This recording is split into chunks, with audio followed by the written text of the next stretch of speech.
जय सिया राम। सब सुख लहे तुम्हारी सरना, तुम रक्षक काहू को डरना। भक्तों के लिए कुछ भी इस दुनिया में असंभव नहीं रहता। जहाँ हनुमान जी का पाठ होता है, हनुमान चालीसा का पाठ होता है, दुर्गा सप्तशती का पाठ होता है, वहाँ पे कोई वास्तु दोष देखने को नहीं मिलता। लेकिन फिर भी जाने अनजाने में कई बार हम जिस जगह पे रहते हैं, जिस घर में रहते हैं, जिस कार्यालय में हम काम करते हैं, वहाँ वास्तु दोष की वजह से कई दिक्कतें, कई परेशानियाँ आ जाती हैं। आपके सामने आपके चिर परिचित ज्योतिषाचार्य, टैरो कार्ड रीडर, वास्तु के एक्सपर्ट और रेमेडी क्वीन चेतना कालरा जी उपस्थित हैं। और कई मौक़ों पे हम लोगों ने चर्चा इस बात की है कि कभी हम लोग वास्तु को लेकर भी बातचीत करेंगे, क्योंकि आप में से बहुत सारे भक्तों की ये जिज्ञासा रहती है कि वास्तु दोष के कारण उनके जीवन में कठिनाइयाँ, परेशानियाँ आ रही हैं। आज इन्हीं विषयों पर चेतना कालरा जी प्रकाश डालेंगी। स्वागत है आपका जी। जय सिया राम। जय सिया राम।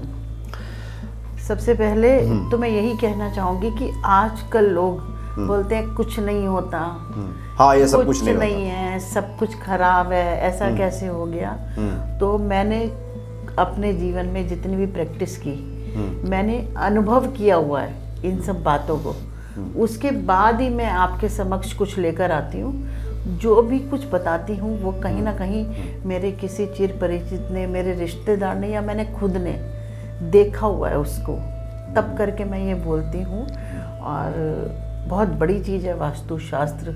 जो भारतीय वास्तुशास्त्र है वो आपके जीवन को सुखमय बनाने वाला शास्त्र है। सबसे पहले तो उस पर भरोसा करें और ज़रूर एक बार एनालाइज ज़रूर कराएं, कहीं आपके घर का वास्तु तो ख़राब नहीं है। अभी मेरी एक क्लाइंट थे जिन इतने परेशान थे, वो रातों को सो नहीं पा रहे थे और उनकी हेल्थ इतनी ज़्यादा ख़राब थी।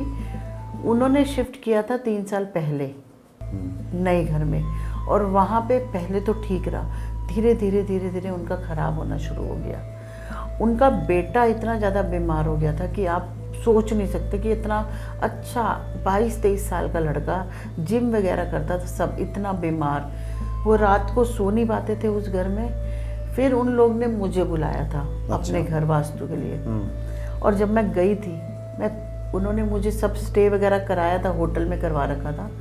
पहले दिन मैं होटल पहुंची। कहाँ की बात है? कहीं दूर की बात? दूर की बात है। अच्छा। दिल्ली एनसीआर से बाहर की बात है। मैं नहा के शाम को फ्रेश होके उनके घर पहुंची और मैं रुकी, तो आप यकीन नहीं करोगे, मेरा इतना सिर भारी था कि आप सोच नहीं सकोगे। इतना सिर भारी, पसीने, और ठंड का टाइम था ये। मतलब उस घर में पहुंचने के बाद और कुछ ना वहाँ जो कुछ भी था, जो खराब था चीज़, वास्तु दोष था, नेगेटिविटी थी, उसको लग रहा था यहाँ कोई होता है ना, कोई जैसे इंजेक्शन लगाने वाला डॉक्टर आता है तो मरीज डरता है, या कुछ इस तरीके से कुछ वाइब्रेशंस हुई। मैं वहाँ से आने के बाद अगले दिन दोपहर को उठी, मैं उठ नहीं पाई थी, मेरे सिर में इतनी दर्द थी। तो वहाँ से आप अपने घर लौटी? तो मैं होटल अच्छा, होटल पहुंची उस घर से? मैं आज उनका देखने जाना था, अगले दिन मुझे उनकी रेमेडी कराने जाना था। अच्छा। तो क्या था, जब मैं पहले दिन ही उनके घर गई तो मेरी हालत इतनी ख़राब हो चुकी थी कि मैं होटल आके लेट गई, बस कोई खाना नहीं खाया, सुबह ब्रेकफास्ट नहीं करा, दोपहर को जाकर उठी और तब जाके थोड़ा सा अपना हनुमान चालीसा किया, और जो मैं अपनी हीलिंग्स करती हूँ खुद को प्रोटेक्शन के लिए, वो सब करने के बाद थोड़ा मैं ठीक हुई। फिर मैं 3-4 बजे उनके पास दोबारा पहुंची। अच्छा, मतलब खुद ही आप बीमार खुद को महसूस करने लगी? बिल्कुल। जो लोग नहीं मानते ना कि ये सब नहीं है। हाँ, कुछ लोग कहते हैं कि ये सब क्या होता है, कुछ नहीं होता। नहीं, बहुत कुछ है ये सब। तो फिर भी मैं आप सबको कुछ आज ऐसी चीज़ें बताऊंगी जो करने से आपका वास्तु दोष खुद ही ठीक रहेगा। अच्छा, तो फिर क्या हुआ वहाँ? मतलब क्यों ऐसा हो रहा था उस घर के? चूँकि अब कहानी बीच में आपने छोड़ दी, लोगों की जिज्ञासा आ रही होगी। तो देखिए, एक तो कुछ ना उनकी डायरेक्शंस में गलत रखा हुआ था। आप गलत जगह पे राहु एक्टिवेट कर दोगे, नेगेटिव एनर्जीज आ जाएंगी। और कुछ मैं बताऊं, वो मकान जिस भूमि पे बना हुआ था ना, वो अच्छी नहीं थी। अच्छा। वहाँ पहले कोई, जैसे वो क्रिश्चियंस का कुछ मुर्दा दबाने वाला वो नहीं होता, वो थी। और आप मानोगे, थोड़े टाइम बाद पता चला सबके साथ ऐसा हो रहा था, लेकिन कोई किसी से शेयर नहीं कर रहा था। अच्छा, ये था दिक्कत, सबके साथ थी। लेकिन अब कहे कौन? कहेगा तो लोग कहेंगे प्लस आपको एक बात पिछड़ा हुआ है ये। तो एक बात और है, जैसे मेरी दशा अच्छी चल रही है तो आप मुझे कूड़े के ढेर पे भी बिठा दोगे तो कोई फर्क नहीं पड़ेगा। अच्छा। अब जिन जिन की दशा वो आ रही थी ना उनकी पत्रिका के हिसाब से, तो उनको वो चीज़ ज़्यादा असर कर रही थी। जैसे मैं वीक होंगी तो मौसम चेंज होगा तो मुझे अटैक करेगा। अगर मैं अंदर से इम्यूनिटी अच्छी है तो मुझे मौसम कोई कुछ नहीं बिगाड़ सकता मेरा। इंसान मजबूत है, कवच लेके धारण कर रखा है उसने, तो उसके बाद तो कोई हाँ, कुछ तो वो झेल ही जाएगा। झेल जाएगा। तो कुछ ऐसी चीज़ें होती हैं जिनको मानना चाहिए। आजकल के बच्चे और लेडीज़ तो मानती हैं बहुत, कुछ जेंट्स बोलते हैं बेकार है। अब कितनी लेडीज़ मुझे फ़ोन करती हैं, अपने बोलती हैं मैं ही आपको फ़ोन करूँगी, आप मत करना। क्यों? हस्बैंड को नहीं बताया, हस्बैंड इन बातों को नहीं मानते, वो गलत समझते हैं। लेकिन मैं आपको बोलूँ, जो कुंडली है ना वो आपको 100% नहीं 80% सच बताती है। कुंडली से ही आपका ये पता चल जाएगा आपके घर के किस कोने में दोष है, मात्र कुंडली से ही पता चल जाता है। बस ये टाइम आपका एक्यूरेट होना चाहिए। अगर आप कुंडली से ही वास्तु करवाना चाहते हैं। अच्छा, ये बताएं कि जहाँ कोई वास्तु शास्त्री पहुँचता है, जैसे आप पहुँची, जिसके अंदर कुछ ये ऊर्जा है तो वो महसूस कर लेता है कि हाँ थोड़ा नेगेटिव एनर्जी है। हाँ, वो समझ में आने जी, लगता है। जी। फिर जो संभव है उस हिसाब से रेमेडी बताई जाती है। बिल्कुल उस हिसाब से बताई जाएगी। अभी मैं बोलूं, अगर ये पर्दा लगा है ना, जैसे कोई भी पर्दा लगा है, उस पर्दे का रंग भी बहुत मायने रखता है। अब देखिए, हम लोग कहते हैं कि वेस्ट खुला नहीं रहना चाहिए हमारा और ईस्ट बंद नहीं रहना चाहिए। तो हम लोग क्या करते हैं, अब कई घर वेस्ट फेसिंग है, क्या करेंगे आप उसमें? हम क्या करते हैं, ईस्ट वाली दीवार में एक एग्जॉस्ट फैन लगवा देते हैं, वो अंदर को हवा फेंकेगा, मतलब ईस्ट खुल गया। और हम वेस्ट में मोटे पर्दे लगवा देंगे, उससे लगेगा बंद है। और अगर वेस्ट का घर हो तो बातों बातों में मैं ये बताऊं कि खिड़की हो तो मोटे पर्दे लग जाएंगे, दरवाजे पे भी। लेकिन अगर संभव हो तो सामने, दरवाजे के सामने नीम का पेड़ लगवा दें। उस घर में क्या हुआ फिर? कुछ बदला जब आप गई तो? हाँ, उनका बहुत अब अच्छा है। वो कहते हैं हम सो पा रहे हैं, और आज उनका बेटा ऑस्ट्रेलिया चला गया है, जो वो जा नहीं पा रहा था, कुछ कर नहीं पा रहा था। तो अभी सबसे बड़ी बात है कि वो कह रहे हैं हम सो पा रहे हैं। नींद बहुत इम्पोर्टेंट है लाइफ में किसी भी इंसान की, और एक बेटा होता है तो हर माँ बाप। अच्छा, आप आगे बताएं, थोड़ा सा ये भी बता दीजिए क्या उनको दिक्कत हो रही थी। जैसे कुछ लक्षण होते हैं क्या कि समझ में आ जाए कि लग रहा है वास्तु कुछ गड़बड़ है? देखिए, अचानक अब मैं बीमार हूँ मेरी उम्र के हिसाब से, है ना। अब आप मानोगे 20-22 साल का बच्चा अचानक से बीमार हो गया उस घर में आने के बाद, तो क्यों हो गया? अचानक से उनके घर में चोरी हो गई, उनके पैसे खो गए, पेट में दर्द की शिकायत रहने लग गई, तो ये चीज़ें वास्तु के। और कुछ आवाज़ें आ रही हैं घर में से, दिया जलाया दिया बुझ गया अपने आप, ये सब है ना। और कभी बाहर रहते हैं तो खुश रहते हैं, जैसे ही अपने घर का ताला खोल के अंदर घुसते हैं सिर में दर्द और घर आने का मन नहीं करता। अच्छा, ये सब है। व्यापार धीरे धीरे उनके हस्बैंड का व्यापार खत्म होने शुरू हो गया था जब से वो इस घर में शिफ्ट हुए थे। तो ऐसा नहीं है, पहले घर में ठीक थे वो। अब हर इंसान सोचता है ना 2 कमरे का तो चलो 3 में जाएं, 4 में जाएं, हर कोई कभी सोसाइटी के चक्कर से, कभी बड़ा घर के चक्कर से चेंज कर ही लेता है इंसान। तो ये हुआ था उनके साथ। अब लोगों को मैं यही कहूँगी, लोग कहते हैं हम रेंट वाले घर में क्यों दिखाएं वास्तु? क्यों नहीं दिखाओगे? रेंट वाले घर में आप सोओगे, खाना खाओगे, सब कुछ तो करोगे, आपके लिए तो पीस ऑफ माइंड है ना रेंट वाला। लोग, मेरे जो कलीग्स हैं ना एस्ट्रोलॉजर, वो तो कहेगा ये कमरा नहीं लूँगा, मेरा राहु एक्टिवेट होगा। होटल के कमरे भी चूज़ करते हैं एस्ट्रोलॉजर तो। अच्छा, वो नंबर के हिसाब से? नंबर के हिसाब से नहीं, ये फेसिंग है और मेरा ये नंबर है, ये मुझे सूट नहीं करेगा। सीधा सीधा, इतने बड़े बड़े एस्ट्रोलॉजर्स हैं वो। सीधा अभी कोई सेमिनार था, एस्ट्रोलॉजर हमें मिले, उन्हें शीशे ग्लास में पानी नहीं पीते, कहते हैं राहु एक्टिव हो जाएगा। वो स्टील के गिलास में पीते हैं। स्टील के गिलास में। हमने कहा कि ऐसा क्यों कर रहे हैं आप, शीशा में तो अच्छा है, पानी साफ साफ दिख रहा है। बोले नहीं नहीं, स्टील के गिलास। स्टील के गिलास में। अच्छा। और हमारा सेमिनार पता कहाँ था? थाईलैंड। थाईलैंड एक बहुत बड़े एस्ट्रोलॉजर गए थे, तो उनको एक कमरा दिया गया। मैं नहीं लूँगा, मेरा यहाँ राहु खराब हो जाएगा, ये हो जाएगा, मुझे दूसरा दो। उनको दूसरा कमरा दिया गया।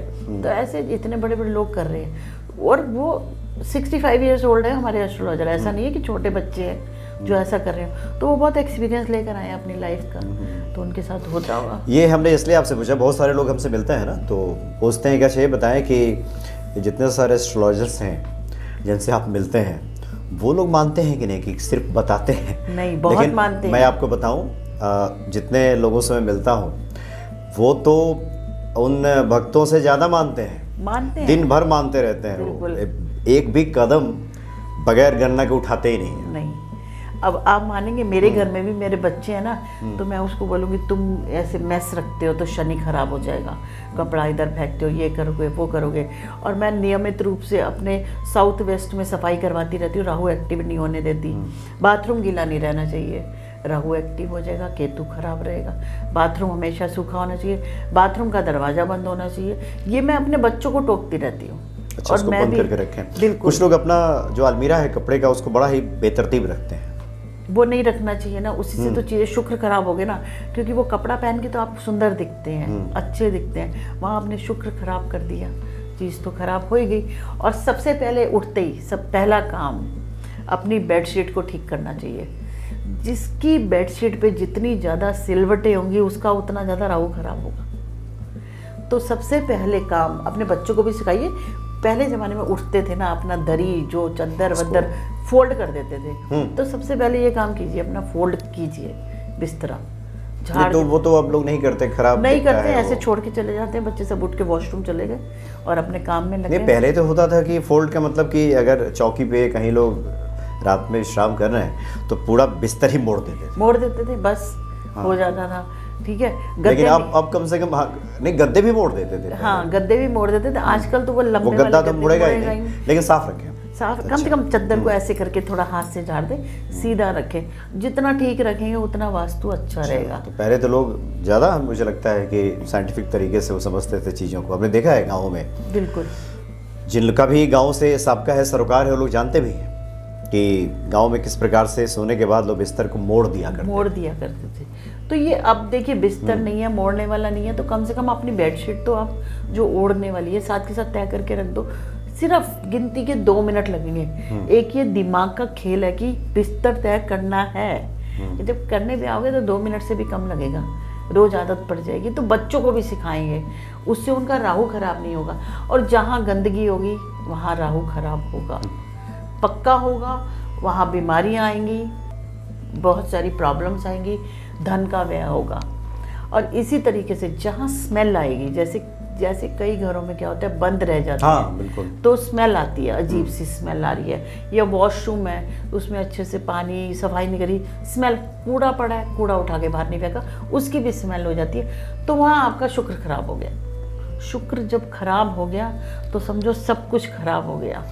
हाँ, वो जीवन के जो साधन है अगर मैंने एक ये शर्ट खरीद के भी पहनी है, कुछ पहना है, वो भी शुक्र है। कोई ज्वेलरी पहनी है, वो भी शुक्र है। मैं अच्छा खाना खा रही हूँ, वो भी शुक्र है।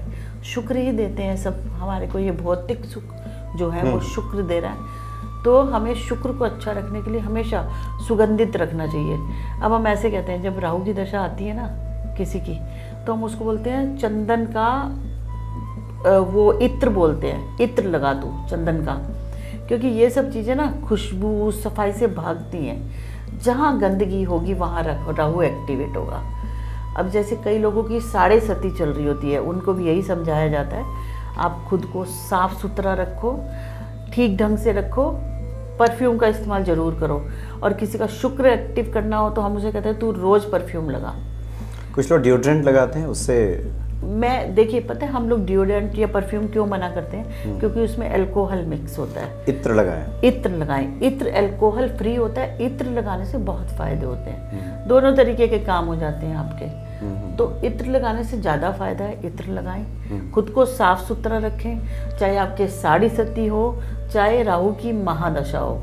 राहु की महादशा तंग करती है लोगों को बहुत। मैंने लोगों को ज़मीन पे आते हुए देखा है, लेकिन ये कहाँ ठीक रहती है। अगर आपने राहु को कंट्रोल करना है तो अपनी भूख को कंट्रोल करो। सबसे पहले राहु वाला इंसान करेगा 10 बार खाना खाएगा दिन में, जो है दे दे, क्योंकि राहु क्या है, सिर्फ ऊपर का हिस्सा ना, उसका तो पेट है नहीं, तो वो सेटिस्फाइड नहीं है कभी। तो जो इंसान अपने भूख को कंट्रोल कर लेगा उसका राहु कंट्रोल हो जाएगा। साफ सफाई का ध्यान रखें, अपना रूटीन जरूर बनाएं। कुछ भी खाते पीते ना रहें, बिल्कुल। अच्छा। साफ सफाई का ध्यान रखें, ये सबसे ज़रूरी है बात कि साफ सफाई का ध्यान रखें। और राहु की महादशा में मंगल हनुमान चालीसा का पाठ करें जरूर। जितने भी राहु की महादशा से जूझ रहे हैं, साढ़े सती जिनके पास है, ढैया है जिनके पास, उनको तो जरूर करना चाहिए। तो कुछ लोग कहते हैं, कुछ लोग दाढ़ी बढ़ा के रखते हैं तो उनका शनि खराब हो जाता है, ऐसा है क्या? वो कुंडली के हिसाब से देखा अच्छा, जाएगा अलग-अलग। कि भाई अलग अलग है। अब कुछ लोग हटा देते हैं तो उनका नुकसान होता है बहुत, जो दाढ़ी क्लीन शेव कर देते हैं उनका सब पैसा मिट्टी हो जाता है। अच्छा। ओ, ये हो जाता इसमें भी हाँ, अभी आप देखोगे कई लोग के ना बाल घने, कर्ली, उनका शनि अच्छा होता है। अच्छा, जिनका घुंघराले बाल होते हैं। घुंघराले वाले होते हैं, अच्छे होते हैं। और ज़्यादातर लोग ना उनके पास पैसे वाले और दिमाग से ठीक होते हैं। आप कभी भी नोट करना, कुछ चीज़ों पे को हम रिसर्च में लेकर आते हैं ना, तो हम सोचते हैं ये इंसान, हाँ, तो उससे हम बात करते हैं तो पता चलता है कि हाँ उसके पापा की फैक्ट्री है और वो अच्छे से खा रहा है। घुंघराले बालों वालों के पास घुंघराले बाल और वो शनि बढ़िया देता है। हैवी, हाँ। घने बाल। घने बाल अच्छा। और घुंघराले बाल वो अच्छा देते हैं। मैंने कई लोगों को देखा, ज़्यादातर तो गवर्नमेंट सर्विस में है, गवर्नमेंट सर्विस में होते हैं। तो ये कौन से लोग हैं जो क्लीन शेव्ड हो जाते हैं तो दिक्कत हो जाती है, और दाढ़ी रखते हैं तो ठीक होता है? ये कौन सा, ये क्या है? देखिए, ये शनि का प्रभाव होगा उनकी कुंडली के हिसाब से, उनकी अच्छा। दशा के हिसाब से कि कौन से लोग ये हो जाते हैं और कि दाढ़ी रखते हैं तो ऐसे हो जाते हैं। अब जिनका शनि कमजोर है, ठीक है, उनको क्या, अगर वो दाढ़ी रख लेंगे तो शनि ठीक ठाक रहेगा। शनि क्या है, ये कमजोर होने का क्या मतलब हुआ? कि अस्त है या बुरी दृष्टि है, उससे क्या दिक्कत क्या उसकी होती है? डिग्री, आप काम नहीं कर पाते, आप में फिजिकल वो जो मेहनती वो नहीं कर पाते, मेहनत नहीं कर पाते, ये हो जाता है उसमें। अच्छा, तो दाढ़ी वाड़ी रखते हैं तो ठीक? दाढ़ी रखते ठीक रहता है कि हाँ तेरे पास पैसा वैसा रहेगा। मेरा खुद का बेटा है, देखो मैं किसी को क्या बोलूँ, मेरा बेटा ना क्लीन शेव, अभी मेरे छोटे वाले का बर्थडे था, बड़ा वाला था ये पूरा करा दूँ, मैंने कहा फिर तेरी जेब खाली हो जाएगी, तू देख ले क्या करना।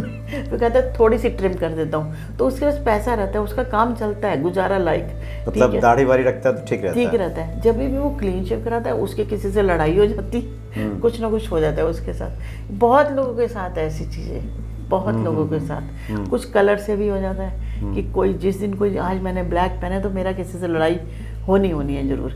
अच्छा, अब देखिए कई लग्न हैं, जैसे कर्क लगन वालों के लिए जो गुरु है वो उच्च का रहता है, उनको उच्च के फल देता है, गुरु है। बुध अच्छे नहीं देता उनको, बुध अच्छे फल नहीं देता, तो उनको हमेशा हम कहते हैं तो ग्रीन रंग से, हरे रंग से जरा थोड़ा सा दूर रह कर, हरा रंग तुझे नुकसान कर देगा। तो ये कुछ चीज़ें हैं। अब राहु की महादशा में कहते हैं काला और नीला मत पहन, जहाँ तूने, और 4 व्हीलर पे चलो, 2 व्हीलर मत चला। कौन ने चलाए? राहु की महादशा वाले। अच्छा। 2 व्हीलर चलाते हैं तो कोई ना कोई एक्सीडेंट, ये सब खतरा होता है। खतरा होता है। और मैंने राहु की महादशा में लोगों को बहुत बुरा हाल देखा है, बहुत सारा एक्सपीरियंस किया है, इतना गंदा। और एक गुरु में राहु चल रहा हो तो गुरु चांडाल योग, और वो इतना तंग करता है, अंदर पहुंचा के आ जाता है। तो हम कहते हैं तू बाहर ही इसका इलाज कर ले, कोर्ट की रोटी खा ले, थाने जाके पानी वानी पिया, ये कर ले।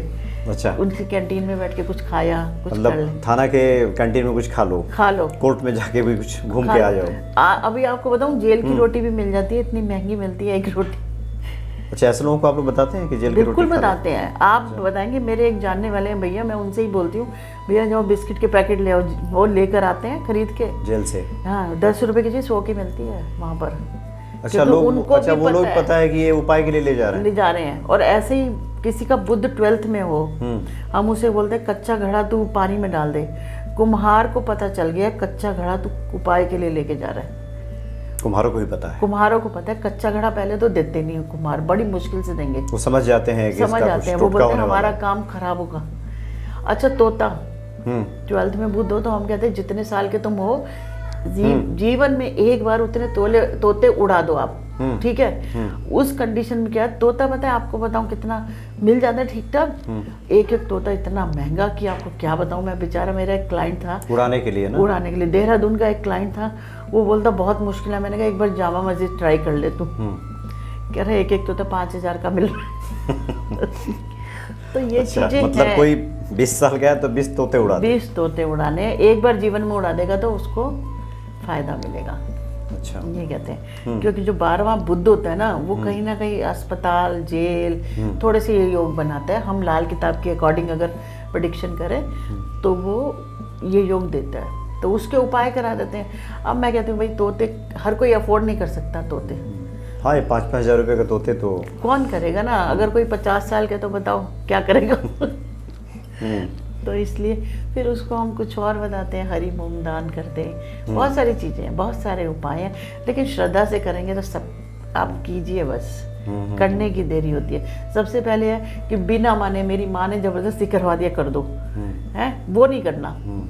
आप जब तक, और वैसे भी ना ज़बरदस्ती किसी को उपाय ना करवाएं, मैं सभी को ये बोलूँगी, एस्ट्रोलॉजर्स को भी और बाकी मम्मियों को पापा को भी बोलूँगी, ज़बरदस्ती किसी से उपाय ना कराए, वो काम नहीं करेगा।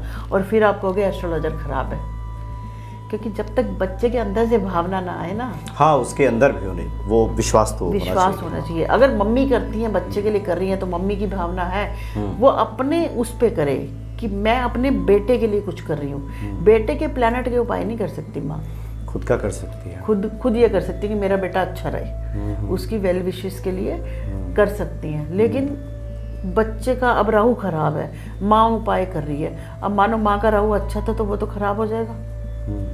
जरूरी नहीं सबका राहु खराब है, राहु अच्छा भी है, और राहु बहुत कुछ दे भी देता है। अचानक से धन देता है राहु, अचानक से लॉटरी लगवा देता है, बहुत कुछ देता है। अगर राहु की महादशा में कोई उसको बैलेंस करके संभाल लेना, तो यही आपको इतनी बड़ी पोस्ट पे नौकरी दे देगा, इतना बड़ा घर गाड़ी सब कुछ दे देगा। लेकिन उसको संभालिए, संभालना आना चाहिए बस। नहीं, काफ़ी कुछ महत्वपूर्ण बातें आपने बताई हैं, और जो भक्त आपको सुन रहे होंगे मन में उनके आ रहा होगा इतना कुछ करना पड़ता है जीवन को ठीक करने के लिए। इसलिए तो हम कहते हैं कि भक्ति की उच्चतर अवस्था को बढ़ाइए, विश्वास को बढ़ाइए और हनुमान जी को पकड़िए, जो सारे उपाय करने पड़ेंगे। और जब तक उच्चतर अवस्था नहीं आती है, व्यक्ति के पास यही एक रास्ता भी है, क्योंकि ये जो भक्ति है एक दिन में तो आएगी नहीं, और इसलिए छोटे छोटे उपाय बहुत काम करते हैं। और नहीं, अब आप जब छोटी चीज पे विश्वास नहीं कर रहे तो बड़ी चीज पे कैसे विश्वास करोगे?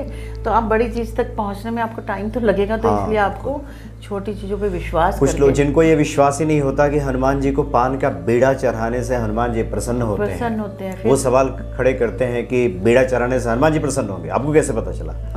अभी तो बोलेंगे क्या मंगलवार को भगवान कहाँ से आ जाते हैं? भगवान रोज होते हैं या नहीं होते हैं? ये मंगलवार को ही क्यों होती है? मंगलवार को क्यों होती है? तो इस तरह से तर्क कुतर्क बिल्कुल करने वालों के हाथ में कुछ नहीं, हाथ कुछ नहीं लगता। उपाय भी लाए हैं ना, ये हमारे ग्रंथों में से ही आए हैं, हमारे जितने वेद हैं, पुराण हैं, सब उसी में से आए हैं। ये कभी भी कोई, क्योंकि कोई ऐसा इंसान है जिसने सब पढ़ लिया हो, पूरे अपने प्राचीन ग्रंथ उपनिषद सब पढ़ लियो, ठीक है, ऐसा कुछ नहीं है। जब पढ़ने बैठेंगे ना, खाली एक रामायण पढ़ लीजिए, आपको जितने मैं उपाय बताती हूँ कितने तो वहीं मिलेंगे। और ये बातें हम इसलिए कर रहे हैं क्योंकि आज वास्तु की हम लोग बात कर रहे हैं, और बातों बातों में बहुत सारी बातें हो गई जी। तो एक बार ऐसे ही एक भक्त ने हमसे आग्रह किया था कि एक महात्मा जी का नाम लेके कि उनसे आप मेरी ज़रा बात करा दीजिए, मैं बहुत मुश्किलों में हूँ। तो महात्मा जी ने कुछ हनुमान जी के बारे में उनको बताया, तो भक्त ने छूटते ही पूछा, आपको कैसे पता? हनुमान जी आपको बताए हैं क्या? हनुमान जी आपको मिले हैं क्या? तो महात्मा जी ने कहा कि देखो अब जब मिलेंगे हनुमान जी तब मैं तुमको बताऊंगा, अब जाओ जो तुम्हारी समझ में आए करो। तो ऐसे लोगों के लिए देखिए, तर्क कुतर्क करने वालों को कुछ हासिल नहीं होता। नहीं, ऐसे लोगों के लिए मैं, हनुमान जी आपको भी मिलेंगे, आप पढ़िए ना ग्रंथ अपने, पढ़िए, आपको पता चलेगा कि हनुमान जी ने जो बातें जो हम बोल रहे हैं ना, हम अपने घर से बना के नहीं लाए, हमने भी कोई नहीं लिखी, हम भी तो ये किताबें, इतने सालों का रिसर्च है, अपना अनुभव है, इतने बिल्कुल अनुभव है, ग्रंथ पढ़ते हैं, पुराण पढ़ते हैं, आप पढ़िए ना, भागवत गीता पढ़िए, रामायण पढ़िए, आपको कितनी बातें उसमें से पता चलेंगी, तब विश्वास होगा हाँ भगवान है। जी हाँ, बिल्कुल बिल्कुल बिल्कुल सही बात है। और दूसरी बात कि जितने छोटे छोटे उपाय हैं, अब जैसे हम लोगों ने शुरू में अभी बात की कि चांदी के गिलास में या स्टील के गिलास में पानी पीने से क्या होगा, और शीशे के गिलास में पानी पीने से क्या होगा। कोई अगर पूछ सकता है कि क्या फ़र्क पड़ता है, वो तो पानी ही है, चाहे इस पात्र में रखें चाहे उस पात्र में। लेकिन उनसे पूछिए जिनके सामने परेशानी होती है, ढूंढता तो वो है ना जो परेशान होगा। जो सब ठीक ही ठाक है तो फिर ठीक है, बहुत अच्छा है आप, लेकिन कोई भी कार्यक्रम, कोई भी चीजें उसके लिए बहुत अच्छा है ना, जो परेशान है, उसके बाद भी कोई ना कोई दिक्कत जरूर होती है। बेशक मैंने इतने करोड़ों अरबोपति वालों को हेल्थ खराब होते हुए देखा है, मतलब एक अपने कमरे में, एक अपने कमरे में, एक अपने कमरे में, और इतने परेशान है, ना एक दूसरे से बात करें ना कुछ। अब वो सोचते हैं बच्चे सोचते हैं माँ को कहीं भेज दो 1 महीने के लिए, पतंजलि भेज रहे हैं माँ को 1 महीने के लिए रामदेव जी के वहाँ, कि वहाँ रहेगी। मतलब कि उनको ना बोझ लगता है, नीचे बैठी है नहीं, ऊपर जा ऊपर जा, ड्राइंग रूम में क्यों बैठी है, क्योंकि बीमार है माँ। तो ये भी है, ये हालात हैं। अब मैं आपको बताऊँ, इस ऐसे ही अष्टम का राहु, अगर अष्टम में राहु होगा तो वो बहुत बड़ा ज्ञानी बन सकता है कि वो हमारी ओकल्ट में आ जाए, इस फील्ड में आ जाएगा। अगर वो पढ़ना शुरू कर देगा अपनी पुरानी चीज़ें, लेटेस्ट नहीं, वैदिक ज्योतिष पढ़ना शुरू कर दे या कुछ, तो देखिए उसके अपने आप रास्ते खुल जाएंगे। उसका ये उपाय होगा राहु का, और उसका राहु उसको बहुत अच्छे फल देगा। तो ये सब आधारित होते कि आपका राहु कहाँ बैठा है, शनि कहाँ बैठा है, इस पे डिपेंड करेगा। जी जी जी। तो आज तो काफ़ी विस्तार से बातें हो गई। शायद आप जिस टॉपिक पे बात करना चाहती थी वो तो अभी शुरू ही नहीं हुआ जी। अभी तो हम लोग बहुत सारी तो हम अगली वीडियो में जिज्ञासाओं में रह गए। जी। और आपने जिन जिन विषयों पे बात की है, मुझे लगता है कि उन सभी विषयों पे तो अलग से बात हो सकती है जी। अब जैसे आजकल के समय में एक ट्रेंड भी है, लोग दाढ़ी रखते हैं, एक ट्रेंड ये भी है कि दाढ़ी नहीं रखते। उनके अंदर तो बिल्कुल ये बात आ रही होगी कि हम लोग कैसे डिसाइड करें। जो लोग दाढ़ी रखे हुए हैं उनके सामने कोई दिक्कत आ रही है अगर, तो सोचते होंगे ये दाढ़ी कहीं दिक्कतों की जड़ तो नहीं है। जिन्होंने हटा दिया है उनको लग रहा होगा कि रख लें क्या। इसलिए आप एक बार इस पे विस्तार से एक बार आप बताएं लोगों को कि किसके लिए क्या ठीक रहेगा। कुछ भी ना समझ में आए तो हनुमान जी हैं। अब ये आप ना कहें कि आप तो कहते थे कि हनुमान चालीसा सब ठीक होता है, ये दाढ़ी वाड़ी बीच में कहाँ से आ गई। ये आप बिल्कुल ना समझें, हनुमान जी सब ठीक करते हैं, लेकिन ये जो छोटे छोटे बहुत सारे उपाय हैं हमारे देश में ऋषि मनीषियों ने किया है। आप जैसे लोग लगातार रिसर्च करते हैं इस पर, ये होता है और ये भी बड़ा काम करता है। बिल्कुल। और शुरुआत में जो आपने बातें कही कि आप जहाँ रहते हैं, जिस स्थान पे रहते हैं, वहाँ अगर किसी प्रकार की दिक्कत है, वास्तु दोष है, तो आपका सच में जीना हराम हो जाता है। बिल्कुल हो जाता है, चैन ही नहीं मिलता, एक बेचैनी, घबराहट, उड़ा उड़ा सा रहना, ये जो चीज़ें, जो लक्षण है, ये बताता है कि वहाँ आपकी पॉजिटिविटी पे वहाँ की नेगेटिविटी हावी है। आपके अंदर जो सकारात्मकता है वहाँ कुछ ऐसा है जो आप पे भारी पड़ रहा है। तो उसको ठीक कीजिए। ठीक कर सकते हैं, ऐसा नहीं है कि नहीं कर सकते। कुछ चीजें हैं जिनको ठीक कर सकते हैं, कुछ है कि बिल्कुल ही ठीक नहीं हो सकती, तो वो तो हम बोलते हैं तो स्थानीय छोड़ दीजिए बस। ये है जी जी। तो अगली कड़ी में हम लोग, आप जो बताना चाहते थे, जिस विस्तार से कहना चाहते थे, उस पर हम लोग बात करेंगे। चलिए, बहुत बहुत धन्यवाद आपका। जय सिया राम।